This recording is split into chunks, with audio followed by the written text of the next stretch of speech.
Well, when is it too early to give up on a player? Does it make a difference if this player is a former first-round draft pick? Yeah. Of course, we're talking about Trevor Penning. He is the lead discussion of today's show. Also, now that the combine is over, what do we think about Malik, Nabers, Brian Thomas? Where are they going in the draft? They're starting to shoot up a little bit if you look, although they were kind of high already. They're really moving up now. And, of course, we have to talk about Caitlin Clark. Does she really measure up to Pistol Pete Maravich? Plenty to talk about, and we're going to do it with Fox 8's Garland Gillen coming up next on the Dattitude podcast. If you're looking for the latest scoop and in-depth interviews on the Saints, the NFL, the Pelicans, LSU, along with the best bets of the week, then lucky you. Along with high-powered, in-the-know guests who cover our teams, Jim Derry brings plenty of Dattitude. And he'll always tell you the way it is, or at least the way he thinks it is.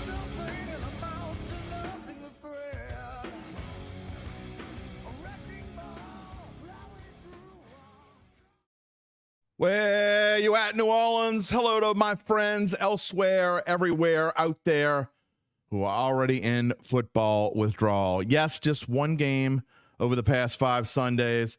But the good news is there are only 26 more, count them, 26 more Sundays without real football. You can do it. We're here to help you. I promise it's going to happen. This is Dattitude, episode number 210 for a Monday, March the 4th, 2024. I am your host, Jim Derry.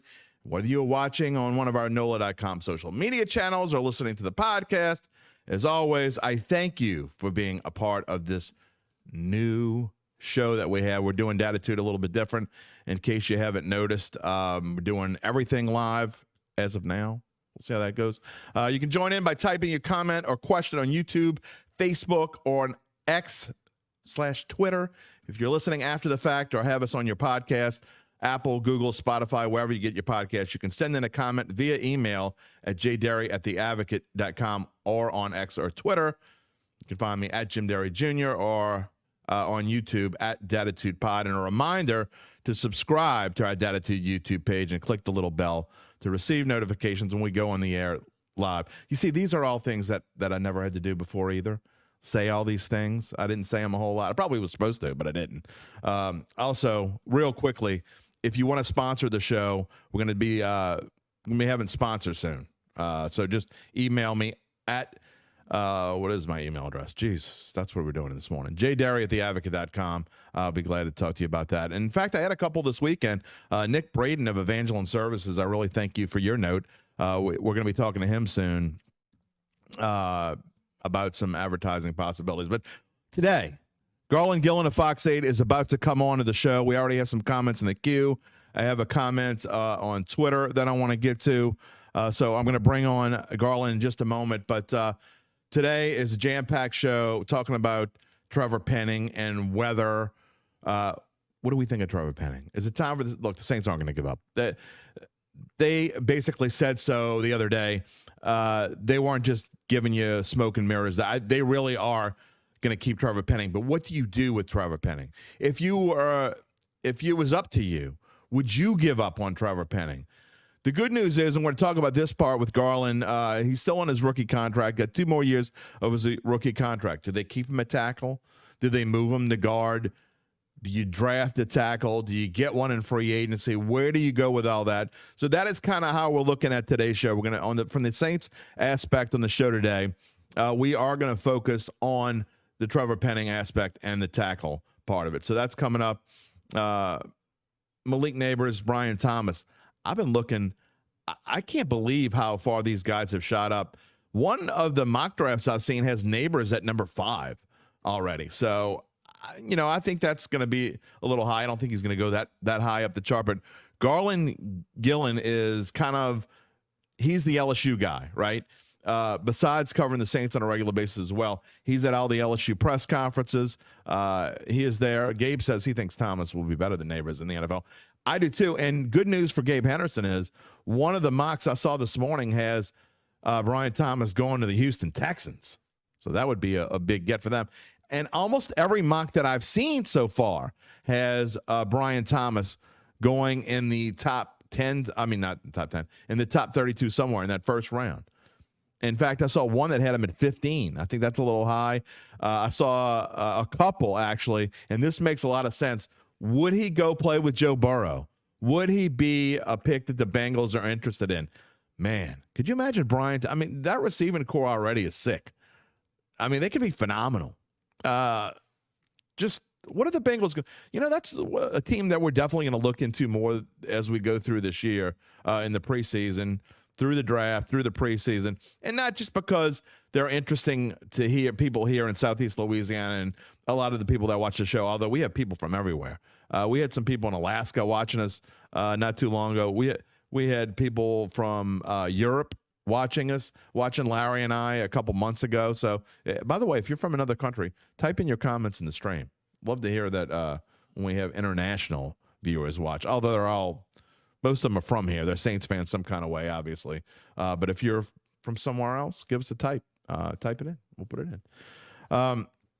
Don Hoffman says, at the 2022 NFL Combine, Trevor Penning logged a 4.89 40-yard dash, 28-inch vertical, and 111-inch broad. That's definitely one of the things we're going to talk about with Garland coming up. Also, Caitlin Clark. And I don't want to talk too much about her right now because not only is she coming on, and this is going to be the third topic of the day, I'm interested to hear what people think as well. But Caitlin Clark, does she deserve an asterisk? Does she deserve the record? Why are we even putting Caitlin Clark and Pistol Pete kind of in the same spiel? That being said, I have an interesting take on that, but she's also the subject of my extra point. And if you weren't with us on Friday, we have a new segment. It's really not a new segment. It's an old segment that I brought back from my Black and Gold Today days. We can't end with a song anymore because we're on YouTube, copyright infringement and all that stuff. So anyway, staying away from songs of the day. So we're replacing it with our old segment from Black and Gold Today, and it'll be the extra point, which is either a going back in time. Friday we went back in time to 2006, I believe, when the New Orleans / Oklahoma City Hornets had a night of ineptitude. They scored 8 points in both the third quarter, fourth quarter. Is an NBA record, by the way. Least amount of points scored in a half, 16. I think they were something like 5 for 34 that night. But those are the sorts of things we're going to do. It could be a shout out. It can be an opinion that I hadn't really talked about. But anyway, I have an interesting perspective in the extra point today about Caitlin Clark and where she would be if they use the NCAA used the same rules from 1970. So I don't want to give that away just yet. Where would Caitlin Clark rank, next to Pistol Pete, had she played with the same rules that they used back in 1967 through 1970? Let's just say it ain't close. But teams play today. I mean, back in 1967, 1970, the NFL only had 14 games. Do you take that away from her? I mean, she did break the record. She's using the rules that she has. I mean, does that change anything for you? It's an interesting perspective. I'm not sure how you look at it. These are things that I would like to get your comments on, because these are things that I want, especially LSU fans. If you're anywhere near the age that I am, and you want to, this is an important topic to you. This means something to you, because I know it does. It means things to a lot of people. It means different things to different people. And I know that people get their feelings hurt when you talk about Caitlin Clark, but is it because, try to take yourself out of the situation, out of the LSU equation. If you weren't an LSU fan, how would you feel about it? Gabe says he doesn't think it should be taken away from her. It's circumstances out of control, like playing in Major League Baseball steroid era. Context is needed. And I'm not an asterisk kind of guy.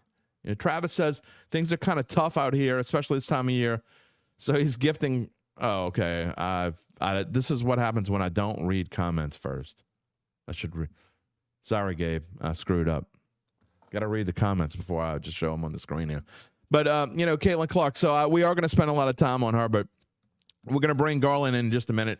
As soon as he gets in the green room, we'll bring him in. We're going to talk about Trevor Penning. You know what? I'm just going to put the Trevor Penning slide up on the screen because I want to get to this part of the show. I'll get to the breaking news when Garland comes on. We have breaking news this morning in the NFL if you haven't seen it. So we'll wait for that as soon as Garland gets in the green room and put him on.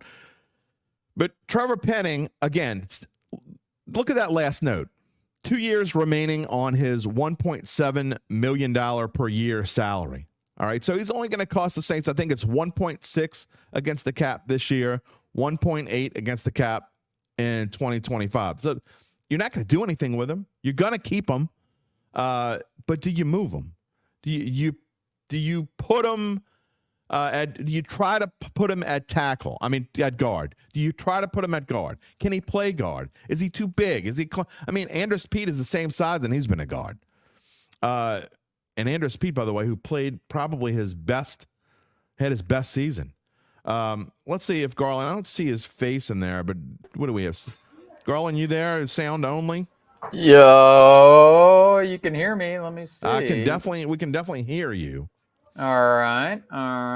So I love problems on a Monday morning there. It's Monday morning. Absolutely. It's Monday morning problem. My computer had no audio upstairs, so now I'm in the main studio here. Let me see if one of my guys can. While you're working on that, I'm going to put a slide up on the screen anyway that's going to cover our faces because we have breaking news this morning for those who haven't heard. Mike Evans signs a 2-year, $52 million contract to remain in Tampa Bay. So before we talk about the Saints anyway, and they can't see us anyway as I have this slide up, but I want to get your thoughts on Mike Evans. And this is kind of a surprise to me, not so much now. It's just not a surprise. But if you would have asked me like 3 or 4 months ago if there was a chance Mike Evans was going back to Tampa Bay, I would have told you out of your mind. Yeah, well, he's the money is there. I mean, we're looking at it. Wow, what was it? No kidding. 35 million. 52 million is what's being reported. 2 years, $52 million. Yeah, and what 35 million of it's guaranteed. Exactly.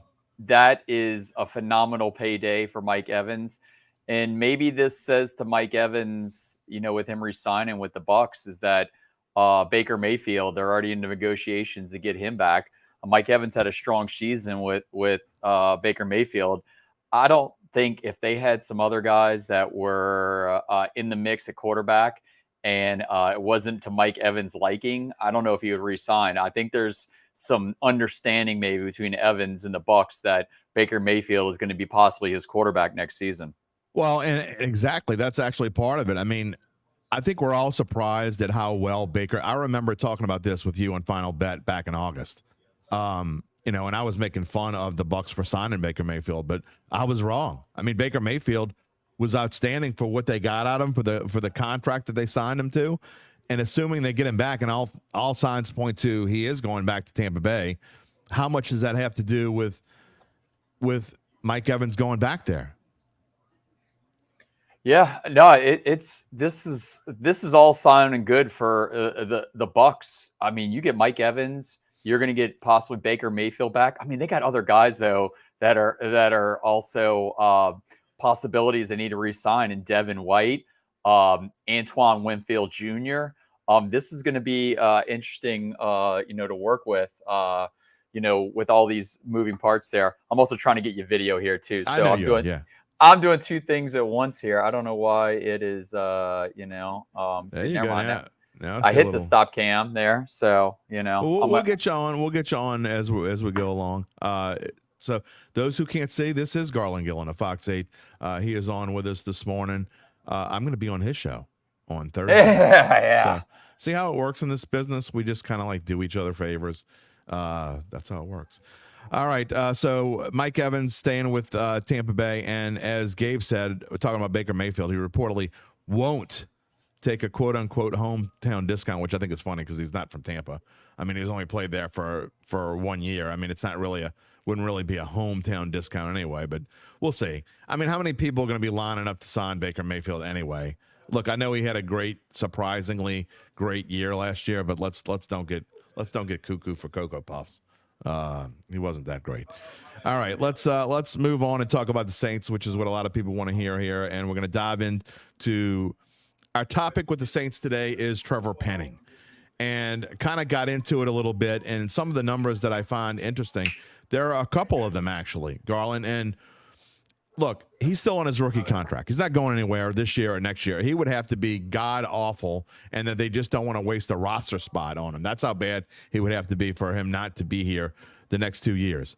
But that being said, I think it's interesting that can you turn him into something else? Can you turn him into a guard, or can he be salvaged at tackle? Are the Saints going to go and try to draft one?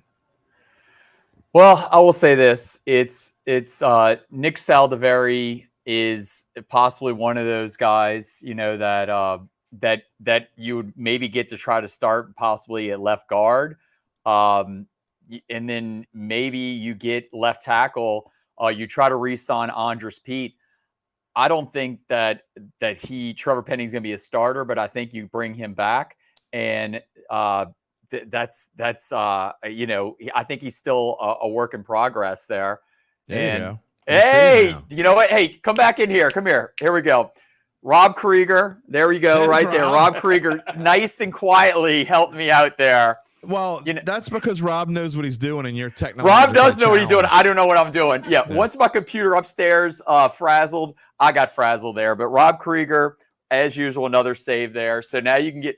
All right, now I feel much better. I can fully focus now. The video's there. I'm sure the fans out there are super thrilled too that they can actually see you as well.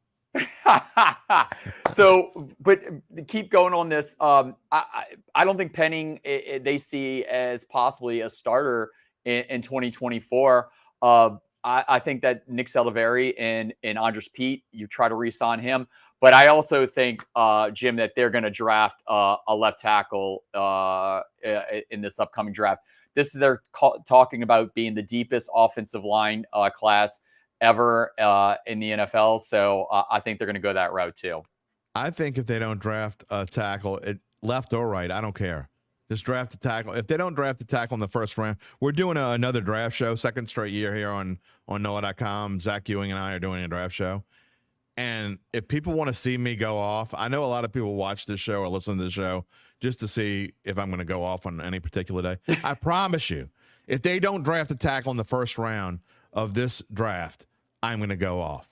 I mean, I get edge rusher again. That's still a need, but they have got to draft a tackle. I know they whiffed on this last one with Penning, but there are about 3 out there. Drafting 14th is a big difference, I think. Penning was drafted 19th. I don't even know that you can go. I don't even know if the Saints can. No one can go wrong. There's going to be at least, I think the top 3 tackles are all super worthy of starting right away, and I think the Saints just have to jump in there. Yeah, no, I think you're completely right, Jim. You talk about like edge rusher, defensive end. You're going to have Cam Jordan on one side. You got Carl Granderson on the other.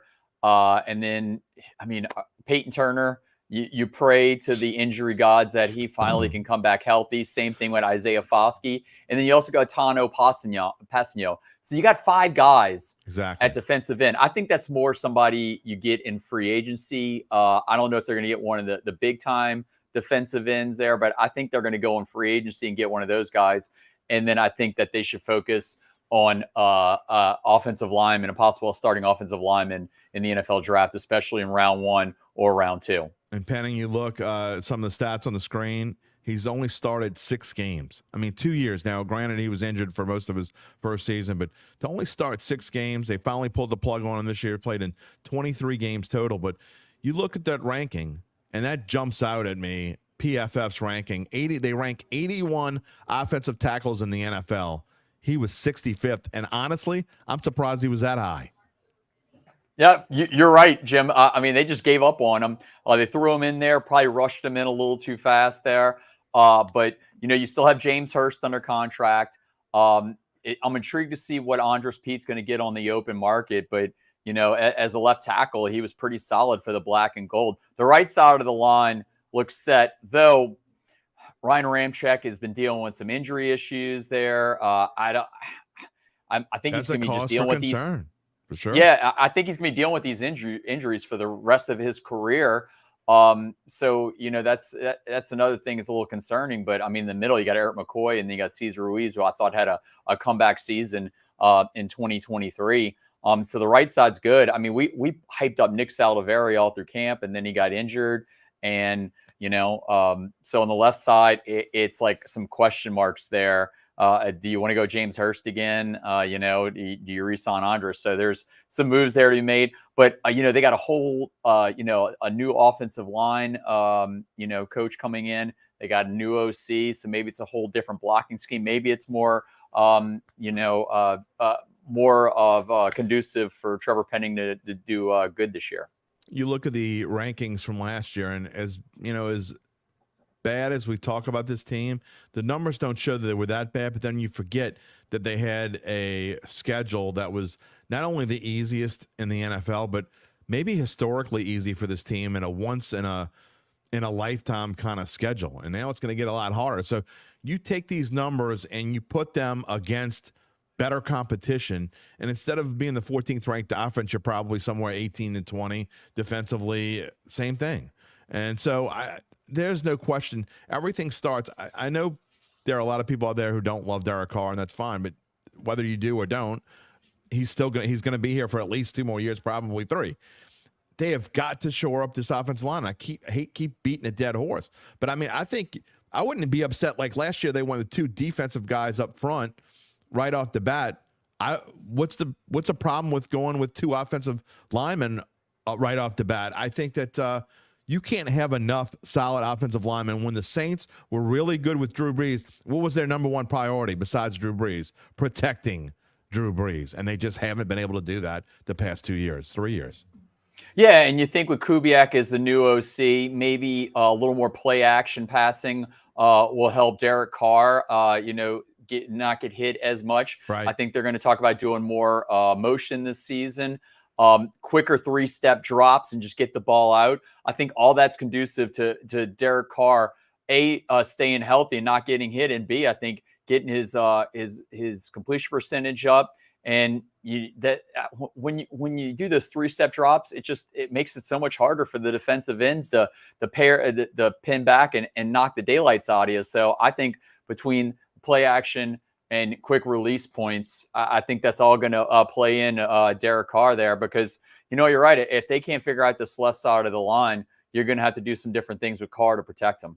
As we shift more towards the draft here on the show, still talking about the Saints, and you see that they draft 14th. But, I mean, how many of the teams ahead of them, we know that the first 6, 7, maybe 8 or 9 teams on this list, they're not going to go offensive linemen. So there's a good chance the Saints – they wouldn't even have to trade up, most likely, to get one of the top 2 offensive tackles in this draft.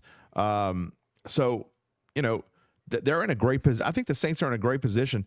It stinks that they finished where they finished last year. I know people are upset about that, but we're moving on. And drafting 14th is a good spot, and you can get what you want there. Yeah, I mean, I don't know if Joe Alt's going to be available out of Notre Dame. Probably I mean, not. That's probably not. J.C. Latham might be available, though, at 14. Chance. Yeah, there's a good chance, and that might be one of the guys they look at, Pronounce the Hawaiian guy's name for me. I can't pronounce his name, but I think so. To me, there are 3 guys that, of those 3 guys, they're not all going to be gone by the time you get to 14. Saints will be in a great position, I think. Yeah, and Amarius Mims probably is going to be available. Yep. I think he had a really strong combine workout, played for the University of Georgia, so he's got good pedigree. That's another guy. I mean, I know that fans are watching this right now and they're like, "My goodness, another offensive lineman. This is not exciting." But hey, if you want to win right away, I think they're set at least the top 3 wide receivers. Okay. Yes. Could they use another tight end? Because Jawan Johnson's not a blocking tight end. You got Foster Moreau also. But, at running back, I think if they keep Kamara and they got Kendre Miller, you got Taysom Hill, you're kind of set at some of these other spots. And I think that your weak point would be the offensive line. That's where you got to go, because I think at linebacker, it looks like, Demario Davis is still going to be around. And even though he's getting a little older, I think they should bring back Zach Bond. I think he had a good season last year, and you're going to get that guy on the cheap. And, and Pete Warner's still back. And then, there's other spots that are a bigger need. And I think offensive line is just the top one right now for the black and gold. And they show that you can do things even with their limited cap space. They'll find a way, and I think free agency is the way to go on some of the things on defense. Mason Jambon has a question off Twitter or X, whatever you want to call it. He wants to know, what are we all, as we talk about the draft before we get into Malik Nabers and Brian Thomas, what are we all missing? What are the mock drafters missing when it comes to Michael Penix and Bo Nix, that both have shown that they can be as good as the top three? And I think it's interesting, too. You see Penix falling all the way to, some have him going to Seattle at 16. Why has he fallen so far? Why is Bo Nix somewhere around 20-ish? What makes him drop even below someone, especially like J.J. McCarthy? Well, I think that J.J. McCarthy is rising, Jim, is because he's a winner. Okay, he was a winner at IMG when he was in high school. He was a winner at Michigan. At Michigan, he ran a pro-style offense with a head coach, and Jim Harbaugh is now in the NFL. So he can step in right away to an NFL offense and not miss a beat. So I think that's why J.J. McCarthy is moving up past Michael Penix Jr.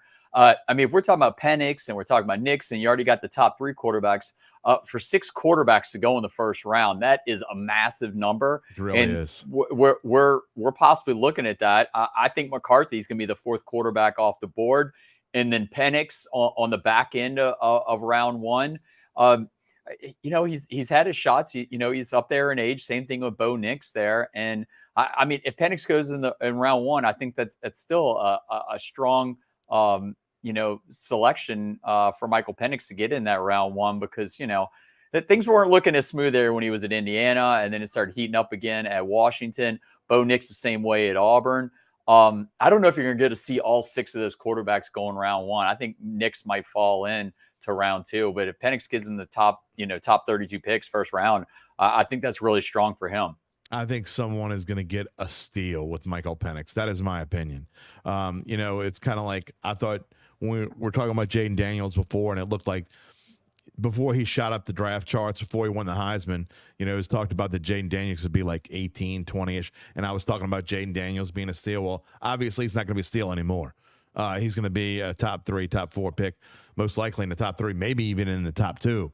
But I think Michael Penix is now in that position to where I think his accuracy, I know he doesn't run like a lot of these other quarterbacks run. He's more of a pocket passer. I just think he can be a phenomenal quarterback in the NFL. No, I'm with you. I think Penix is going to take a little longer. But, the top guys, Caleb Williams, he's probably going to start right away. Yeah. If Drake May goes either 2 or 3 to the Commanders or Patriots, I'm intrigued to see if he starts right away. Same thing with Jaden Daniels. You flip-flop those 2 because I think they're going to go 2 and 3. Everything's pointed that way. So some of these guys are going to be ready to roll right away. Maybe it's going to be conducive for Penix to have success, to sit out that first year and kind of watch what goes on, whatever team he goes to. Because if he does go in the back end of the first round, he might be going to a team that already has a starting quarterback and was probably in the playoffs last year, unless there's some trades involved. So maybe this is going to be for the best for Michael Penix there, that he goes to a contender on the back end of round 1 of the draft. He could go to a team like Seattle and maybe start right away. And, we've heard all the rumors about, Russell Wilson going to Pittsburgh. Well, if he doesn't, in Pittsburgh drafting 20th, maybe they draft him. And I just think that he's in a good situation. I think he's got a chance to start. We'll see. All right, speaking about the draft, I do want to talk about the LSU guys and the wide receivers and the rise of Malik Nabers and Brian Thomas the past few weeks, especially Thomas, who I saw as kind of a fringe bottom first round, maybe early second round guy. I'm seeing him as high in some places. Some mock drafts now is 15. A lot of mock drafts have him conveniently going to Cincinnati to play with Joe Burrow, which I think is a possibility as well. But Brian Thomas kind of shooting up. Yeah, and it was the 40 time that definitely helped him. Listen, if you want to compete at the combine because you feel like you need help move on draft, go for it. If you don't want to compete at the combine, like, Caleb Williams, Jaden Daniels, and Drake May, wait till your pro day, that is fine also. Okay. There's no wrong answer with not competing at the combine. But Brian Thomas thought he needed to be there, and he ran a blazing 40, not as fast as Xavier Worthy of Texas, who broke the combine record, but he had a really strong 40 time. He had a great season this year in the purple and gold.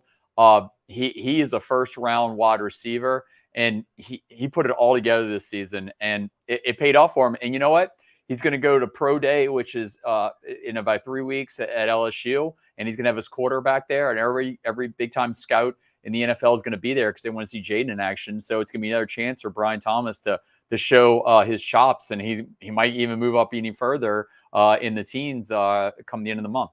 And Justin Jefferson and Jamar Chase both showed that, hey, it wasn't just Joe Burrow that made them as good as they are now. Obviously, Jamar is with Joe again, but those two receivers kind of did it on their own, and I think the same goes for Nabers and Thomas. As good as Jaden Daniels was this year, and the improvement that he made, maybe part of Jaden Daniels' improvement is because of guys like Malik Nabers and Brian Thomas, obviously.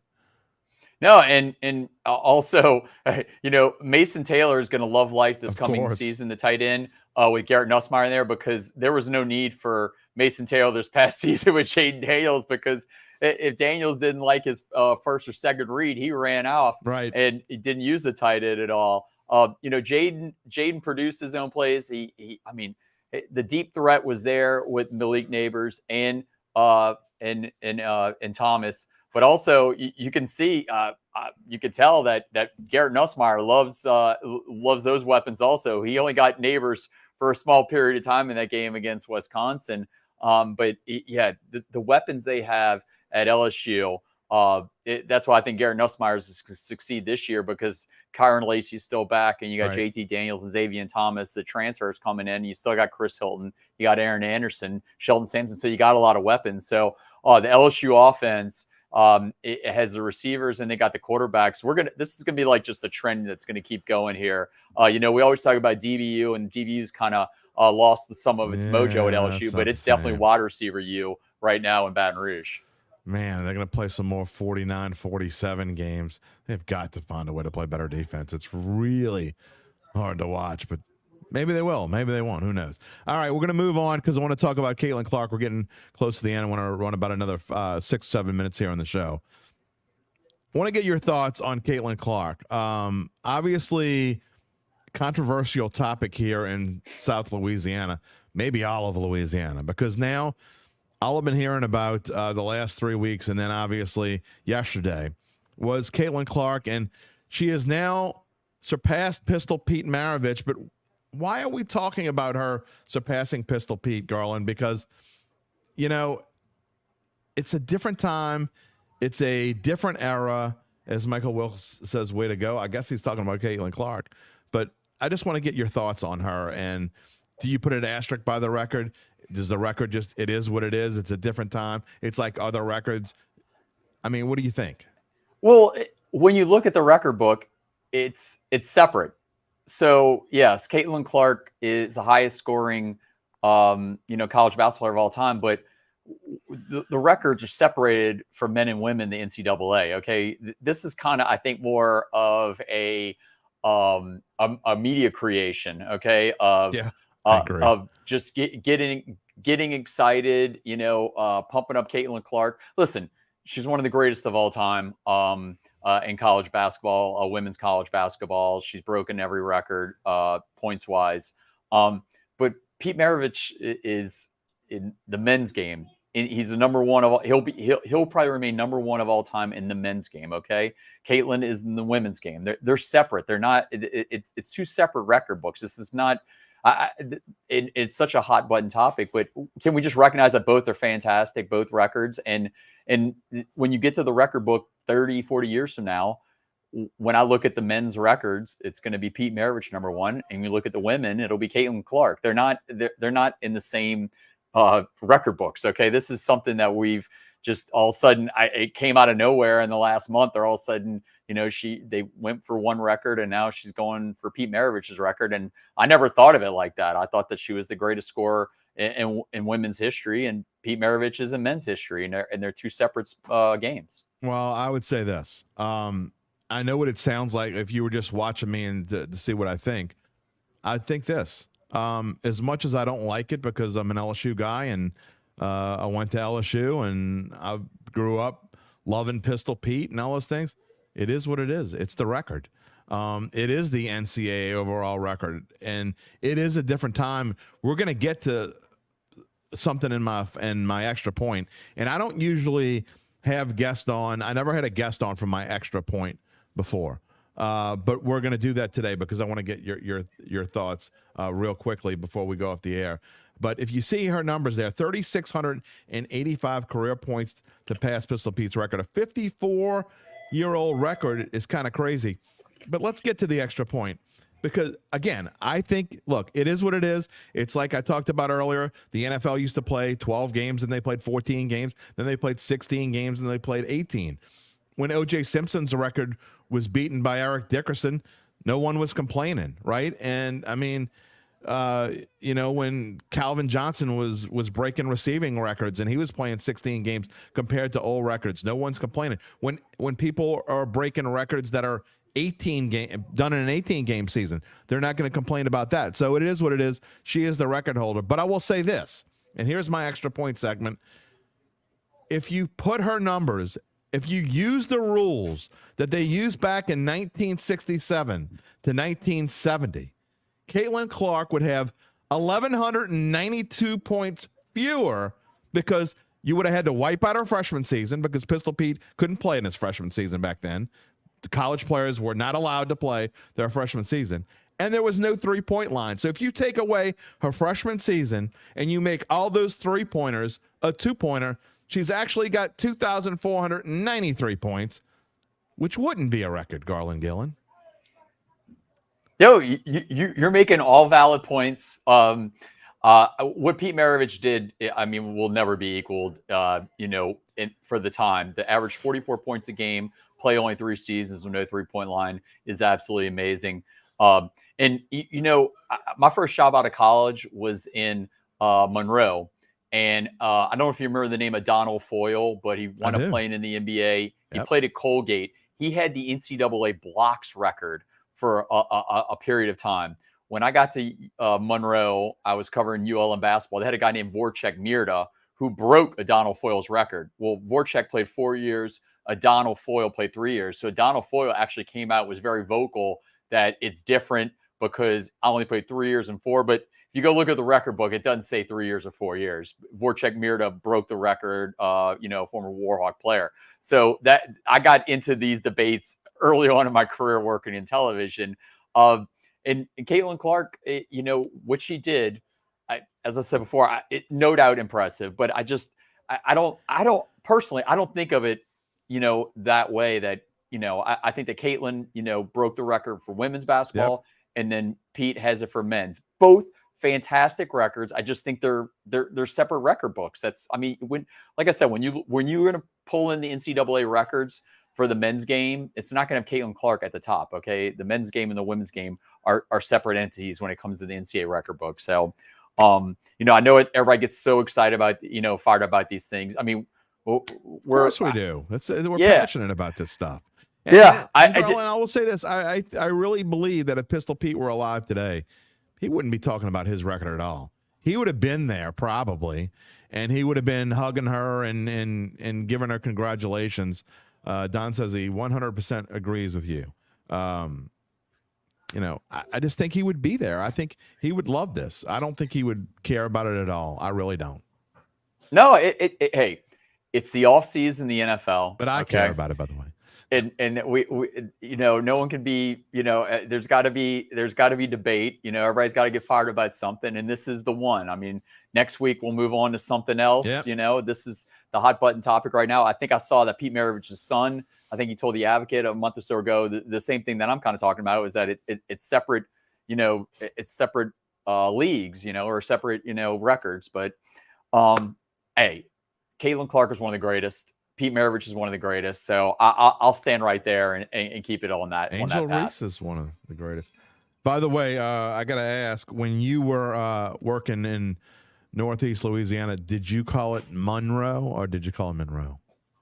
Monroe. That's Monroe. Yeah, they don't like that up there. You got to call it Monroe. And I also learned when up there, you don't call it Ville, you call it Vole. So right. you're in Farmerville when you're up there. Right. So, my mother was from Monroe. So that was my first job. I worked at KNOE TV8. Jeff Duncan was there right before I got there. So I missed him when he was at the Monroe News Star. But it was my first gig. Leon Barmore was the head coach at Louisiana Tech. Luke McCown was a starting quarterback for Louisiana Tech. So I definitely, Andrew Whitworth was playing for West Monroe Rebels. So there was a lot going on at that time when I was in North Louisiana. Man, you're old. I'm just gonna say that. Yes, yeah, I am old. Yeah, I've been in television almost 24 years, so I've definitely seen some things. Well, then we won't tell anyone that I've been in at the Times-Picayune for 33 years. So we'll skip that as we go on. Garland, thanks a lot for joining me, and I will see you later this week on the final bet, my friend. Yes, indeed. We got Thursday night, I'll be 10:35. 10:35 on Thursday night. I'll definitely be cooking up some things. Probably talk a little combine. We'll mix it up though. We're not going to just talk football. I'll find something else to definitely get in the mix. Can't wait to do it. Thank you, and I will see you on Thursday. Garland Gillen, everyone. And again, you saw you see it up there with the extra point. It's just weird. Again, I don't take away from her record. Because it is a record. And even though it is two different things, look, I don't like it. Again, I'm a LSU guy. I'm a Pistol Pete guy. I don't think I would like it even if I weren't an LSU guy. But that being said, it is what it is. I don't, back in the day when Barry Bonds broke the record, I don't care what Barry Bonds did. Major League Baseball didn't do anything to stop Barry Bonds from doing what he was doing. Back in the day when Mark McGwire was doing what he was doing and Sammy Sosa was doing what he was doing. Major League Baseball didn't do anything to go stop them from doing it. Those guys kind of saved baseball. So they're the records. I don't put asterisks next to records. If you break a record, you break a record. Houston Astros. I can't stand the Houston Astros, okay? But they won the World Series. It shouldn't be taken away. They cheated. I mean, dude, you know what? If you went out there and found everyone that was cheating some kind of way, you know how many asterisks and records we'd have to take? Gabe says, let Pete Rose in the Hall of Fame. I've been screaming that since I was a kid. The fact that Pete Rose is not in the Hall of Fame is absurd. I know a lot of you disagree with me out there. So that's my long-winded way of getting around. Like, I think it's fun in this extra point. And you look at these numbers that I have on the screen, what she would have had. I don't think that her record is as impressive as what, and well, I know it's not. It's not as impressive as what Pistol Pete did. I mean, scoring, 50 points a game or just shy of 50 points a game? I mean, think about what Chris Jackson did back in the day at LSU. I mean, for those of you old enough, I was in my early 20s when Chris Jackson, who is now Mahmoud Abdul-Rauf, played at LSU. What he did there was some of the most phenomenal things I've ever seen in college basketball. I'm not old enough to remember Pistol Pete playing because he left LSU when I was 2 years old, or almost 2 years old. But so his record, what he did was more impressive, but that doesn't take away from the fact that Caitlin Clark has the record, I guess is what I'm trying to say. So that's the extra point for today, and that's how we're going to wrap up the show. I hope you people have enjoyed, my friends. I hope my friends out there have enjoyed what we've done these first two new shows. This is what we're trying to do. So when I say come in right now and get in on the ground floor on the advertising part of this, if you want to sponsor our show, jderry@theadvocate.com, now's the time to get in on this. I'm telling you, this thing's going to take off. And Gabe's putting together shorts, little cutout clips for the show. I'm going to start doing daily shorts at some point in the very near future, kind of just talking about putting it in a minute. Everything we do here on the show, I'm going to try to put it together in a minute. Even when we don't do shows, my thoughts of what that day might be. That's coming up soon. So all these things are things you can sponsor. we want you to be a part of this. Derry at theadvocate.com. Talk to me. I want to hear from you. That is going to wrap it up for this first Monday of March. I want to thank today's guest, Garland Gillen. We hope you can join us for our next show on Wednesday. I'm not sure we're going to have two guests. I'm not sure the second guest is yet, but I know that Spencer the Guru is coming on for our new Fantasy Roundup show, which we used to do on Tuesdays by itself. It's now going to be on Dattitude every Wednesday. So Spencer's going to come on. Gabe's going to come on sometimes. I don't know if he's going to come on this Wednesday or not, but Gabe's back in the green room helping me out greatly. We thank Gabe Henderson for being a part of this and helping out and cutting clips. But Spencer will be on Wednesday, and we'll have another guest because we're going to be talking some Pelicans. It's not going to be all Saints all the time. We're going to try to become a little bit more diverse as we go along and get more guests from around the spectrum. So we're going to be talking Pels. We're going to be talking fantasy. I'd like to talk a little bit maybe about LSU baseball coming up Wednesday. And if we have a Saints note to pass along, we'll talk about that and whatever the news is of the day. That'll be fun as well. A reminder to subscribe to our Dattitude YouTube page and click the little bell to receive notifications when we go on the air live. You can subscribe to the podcast on Apple, Google, Spotify, or wherever you get your podcast. And then you can also find the replay of the show at NOLA.com/sports. What do you think? You think that's enough? I think it's enough. All right, we'll see you on Wednesday. Take it easy, my friends. If you're looking for the latest scoop and in-depth interviews on the Saints, the NFL, the Pelicans, LSU, along with the best bets of the week, then lucky you. Along with high-powered, in-the-know guests who cover our teams, Jim Derry brings plenty of Dattitude. And he'll always tell you the way it is, or at least the way he thinks it is.